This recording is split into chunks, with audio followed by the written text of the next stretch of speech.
Halo teman-teman, kami dari kelompok Titus. Ini adalah video perkenalan dan pembahasan tentang tokoh Alkitab Titus. Sebelum itu, saya akan memperkenalkan nama-nama kelompok Titus dan kedua kakak fasilitator yang paling kece. Kakak fasilitator yang pertama ada Kak Glory.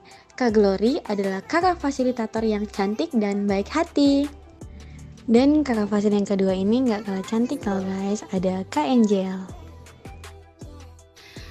Hai, shalom. Perkenalkan nama saya Desi Fernanda Kesnai. NIM saya 71200233. Saya berasal dari NTT, lebih tepatnya lagi di Atambua, asal Sindari saya Gemi. Terima kasih. Saya Samuel Miguel Syahan, NIM 71202027, asal Pematang Siantar, Sumatera Utara, dan asal Sinode adalah HKBP. Halo teman-teman, perkenalkan nama saya Norena Nufa, NIM 71202191. Saya berasal dari Nusa Tenggara Timur, Sinode Gemit. Saya Joel Indra Marcelino Simanjuntak, NIM 7120202269, asal Pematang Siantar, Sinode HKBP. Perkenalkan, nama saya Winsar Jupranto Purba dengan NIM 7120202280. Asal saya dari Belus Sanggul, Sumatera Utara, asal Sinode HKBP. Shalom. Hai, perkenalkan nama saya Titin Cia Situmiang dengan NIM 7120202176 yang berasal dari Padang Sidimpuan dengan asal Sinode HKBP. Terima kasih, Horas. Hai, shalom. Perkenalkan nama saya Ita Aprileningsi Simanjuntak dengan NIM 7120192119. Saya berasal dari Kota Pekanbaru. Saya berasal dari Sinode HKBP. Sekian dan terima kasih. Shalom. Shalom, perkenalkan nama saya San Ezekiel Sembiring dengan NIM 71200330. Asal Sinode saya dari GBKP. Hai, perkenalkan nama saya Walsan Klenahuan dengan NIM 71202041. Asal Nusa Tenggara Timur, asal Sinode Gemit. Terima kasih. Halo guys, shalom. Perkenalkan nama saya Yulianti Sintarium, NIM 712020-209. Asal saya Talaut, Sulawesi Utara. Asal Sinode saya Germita, Kabupaten Talaut. Terima kasih. Shalom, perkenalkan nama saya Putri Narianita Fuli dari kelompok Titus dengan NIM 7120-274, asal Kota NTT, asal Sinode Gemit. Terima kasih. Surat Titus bersama dengan surat 1 dan 2 Timotius telah lama dikenal sebagai surat-surat pengembalaan. Istilah ini pertama dipakai oleh D.N. Berdot pada tahun 1703 dan dipopulerkan oleh Paul Anton pada tahun 1726. Sekalipun surat-surat tersebut tidak sepenuhnya dapat disajikan penuntun bagi teologi pastoral, namun nama tersebut memang praktis untuk mengkhususkan ketiga surat tersebut. Surat-surat pastoral 1 dan 2 Timotius dan Titus sangat berbeda baik dari segi gaya bahasa maupun isi dari surat-surat Paulus lainnya. Mereka ditulis dengan maksud memberi nasihat kepada para pemimpin jemaat mula-mula. Baik Timotius dan Titus disebut di tempat lain sebagai teman-teman sekerja Paulus. Walau mereka juga bekerja secara tersendiri, Titus di Kreta dan Timotius di Efesus, surat-surat pastoral ini adalah surat-surat Paulus yang paling banyak diserang oleh dunia teologia modern. Dewasa ini meskipun di masa awal gereja Keotentika, surat-surat tersebut tidak diragukan lagi.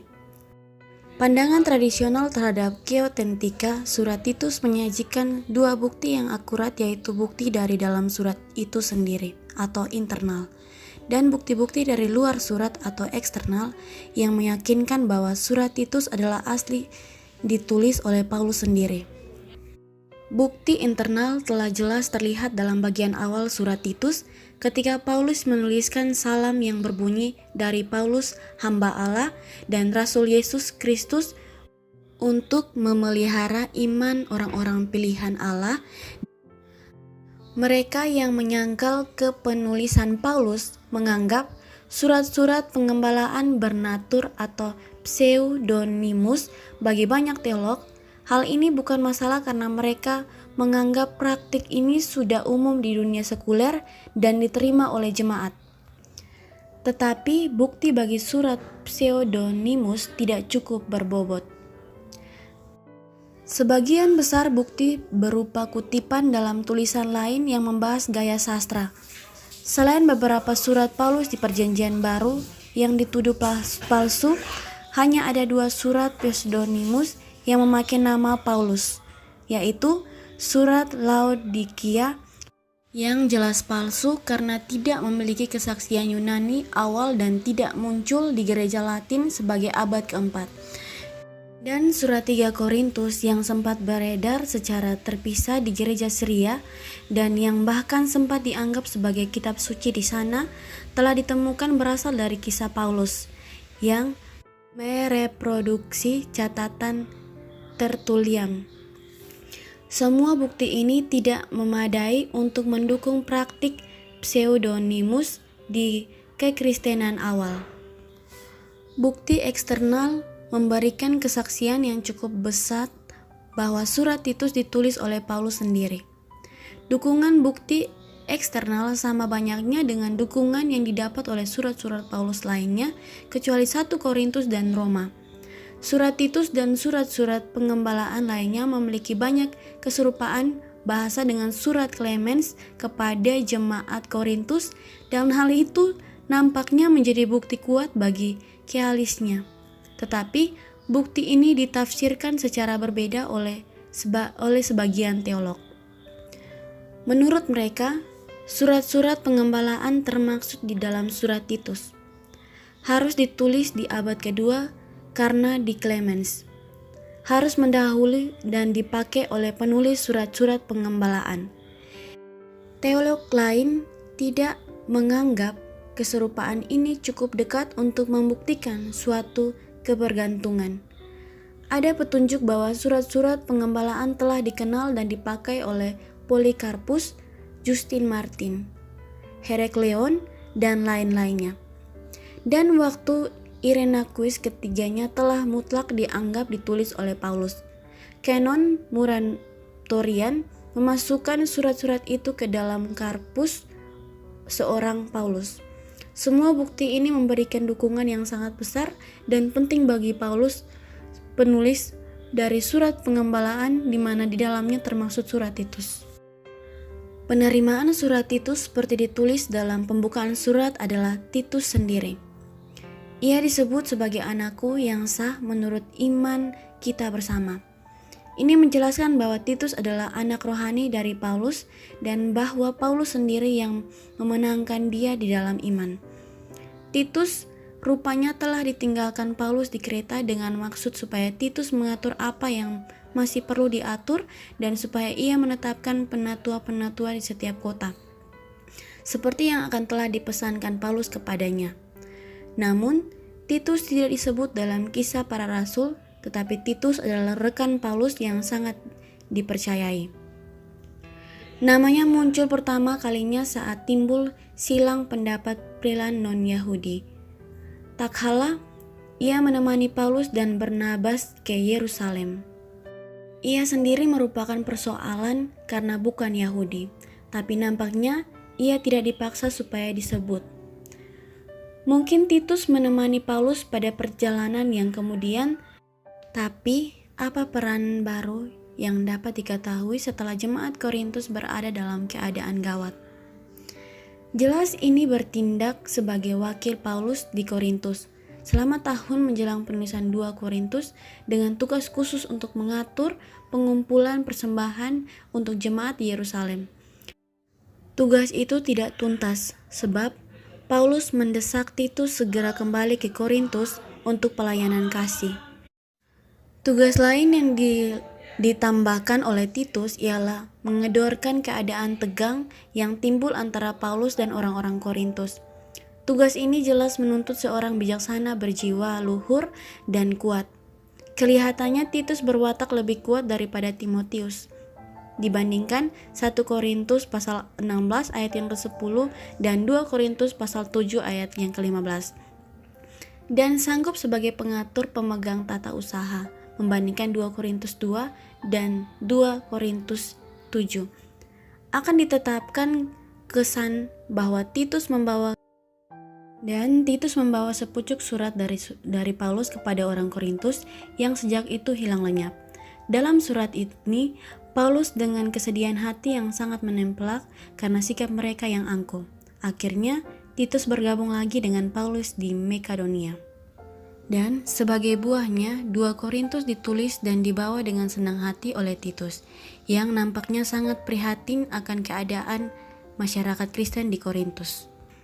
Paulus menyebut Titus sebagai temanku yang bekerja bersama-sama dengan aku untuk kamu, sebagai seorang yang tidak akan menipu orang-orang yang dipercaya pada pembinaannya. Dari surat yang dialamatkan kepada Titus, bisa diyakini bahwa ia menemani Paulus ke Kreta sesudah rasul itu dilepaskan dari penjara Roma. Kemudian, ia ditinggalkan di sana untuk menata dan memperkokoh pekerjaan di sana. Sesudah itu, Titus disuruh supaya bergabung dengan Paulus di Nikopolis jika Artemas dan Tikhikus sudah diangkat untuk menggantikan dia. Dan mungkin ia mendapatkan tugas baru untuk memberitakan Injil ke Damlatia, karena ia masih menjalankan pekerjaan itu saat Paulus menulis 2 Timotius. Tetapi tradisi di kemudian hari mengatakan ia kembali ke Kreta dan bahwa ia menjadi uskup di sana sampai hari tuanya. Tujuan dari penulisan ini adalah, adapun tujuan Paulus meninggalkan Titus di Pulau Kreta dengan sangat jelas ditulis Paulus dalam suratnya, yaitu supaya Titus mengatur apa yang masih perlu diatur, dan selanjutnya supaya Titus menetapkan penatua-penatua di setiap kota seperti yang telah dipesankan Paulus kepadanya. Paulus dalam suratnya mendesak Titus supaya ia menggunakan kekuasaannya untuk menetapkan penjabat-penjabat yang layak mengatasi perlawanan dan dalam mengajarkan ajaran yang murni. Nampaknya Paulus menugaskan Titus supaya dengan cepat mengatur apa yang belum teratur dalam jemaat Kreta. Tugas ini harus diselesaikan dengan cepat sampai Paulus mengirim Artemas atau Tikhikus. Tugas ini adalah tugas yang berhubungan dengan masalah praktik. Namun, dari keseluruhan surat ini menunjukkan bahwa surat ini adalah perintah kepada Titus untuk melindungi jemaat melawan guru-guru palsu Yahudi dengan cara menunjuk panitua-panitua yang mampu mengatur rumah tangga Allah untuk berdiri teguh melawan guru palsu tersebut, serta menasihatkan jemaat supaya berbuat baik, supaya dengan demikian mereka bisa menarik orang luar. Adapun ajaran yang sehat dalam kitab Titus, yang pertama ajaran mengenai Allah, ajaran mengenai Kristus, ajaran mengenai keselamatan, ajaran mengenai perbuatan baik, ajaran sehat dasar pelayanan Paulus dan Titus, dan ajaran tentang penatua gereja. Kualifikasi yang disebut Paulus kepada Titus berkenaan dengan persyaratan seorang penatua adalah orang-orang yang tak bercacat, yang mempunyai hak satu istri, dan yang anak-anaknya hidup beriman dan tidak dapat dituduh karena hidup tidak senonoh atau hidup tidak tertib. Sebab sebagai seorang pengatur rumah Allah, seorang pemilik jemaat harus tidak bercacat, tidak angkuh, bukan peminum, bukan pemarah, dan tidak serakah, melainkan sebaliknya seorang pemilik jemaat haruslah seorang yang suka memberi tumpangan, suka akan yang baik, bijaksana, adil, saleh, dan dapat menguasai diri dan berpegang kepada perkataan yang benar yang sesuai dengan ajaran yang sehat. Tujuannya adalah supaya para penilik jemaat sanggup menasihati orang berdasarkan ajaran itu dan sanggup meyakinkan penetapan-penetapannya.